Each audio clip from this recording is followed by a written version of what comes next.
এমন পরিবেশ বাংলাদেশে কোরআন দিয়ে বানাতে চাই যে পরিবেশে মানুষ সুদ খাবে না, ঘুষ খাবে না, এই কথা বলেন, মানুষ জেনা করবে না। ওরকম পরিবেশ কায়েম হলে পারবেন। আপনি আফগানিস্তানে যে জেনা করেন তো দেখেন, অথচ এখানে কত মানুষ এখনো পর্যন্ত বসে আছে, ওয়াজও শুনছে, অথচ টাকা ছেড়ে দিয়ে রেখেছে, সুদের টাকা। এমনকি ওয়াজ শোনা শেষ করেছে, ওই টাকা তুলবে। অবশ্য ঠিক, আপনি সেই দেশে নিয়ে এই কাজ করতে পারবেন না যদি এই দেশে আমরা কোরআনের বিধান কায়েম করে ফেলতে পারি। এই জন্য তো হক আদায় করে পড়ার শর্ত কয়টা? ডাক্তার জাকির নায়েক নাম শোনেননি? ওনার 13 খন্ড লেকচার পাওয়া যায়, কিনে নেবেন, দেবেন। ওখানে ইকরা শব্দের ব্যাখ্যা, তালাওয়া, রাতালা, কারা, 3টা শব্দের ব্যাখ্যা উনি দিয়েছেন, এই 4টা।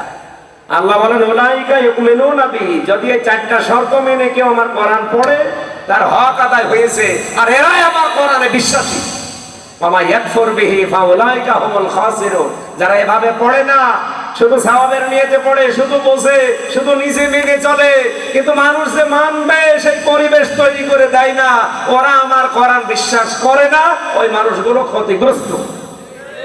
আপনাদের চট্টগ্রামের আল্লামা আহমেদ শফি রহমতুল্লাহ আলাইহি, উনি যতদিন কোরআন পড়েছিলেন ওনার একটা শত্রু ছিল না এই দেশে।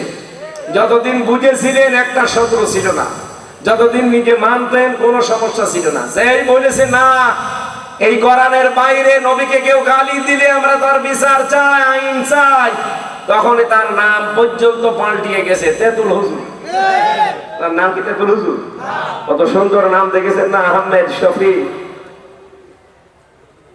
আল্লামা সাইদি রহমতুল্লাহ আলাইহি যতদিন পর্যন্ত কোরআন পড়েছে শত্রু পায়নি, 71 সালের আগ পর্যন্ত। যতদিন বুঝেছে শত্রু ছিল না, যতদিন নিজে মেনেছে সমস্যা নেই। 72 সালে জামাত ইসলামের রোকন হয়ে যখন বলেছে আমি এই কোরআন মানুষকে মানাতে চাই, তখনই তার শত্রুর অভাব হয়। এর আগ পর্যন্ত তো মামলা হামলা জেল জরিমানা কিচ্ছু ছিল না। আপনি তার নিজের মুখে শুনেছেন না, 71 সালের আগ পর্যন্ত কোনো কাদা মাটি তার গায়ে কেউ লাগাতে পারে না। আর 72 সালে রোকন হওয়ার পর থেকে কেউ কাদা মাটি না, জেনার তহমত পর্যন্ত শয়তান দিয়েছে। আরে ভাই, আমার মতো একটা কাঠ মোল্লা, আমি তো কাঠ মোল্লাই, কাঠের মতো। বলেন তো আমার নামে যদি এই জেলায় কেউ এসে বলে যে উনি কেবল দেখলাম যে জেনা করে এসেছে, আপনি বিশ্বাস করেন? দেখেছেন আমার মতো এত ছোট হুজুর, একটা কাঠ মোল্লা, তাই আপনি বিশ্বাস করতে পারছেন না যে না হামজা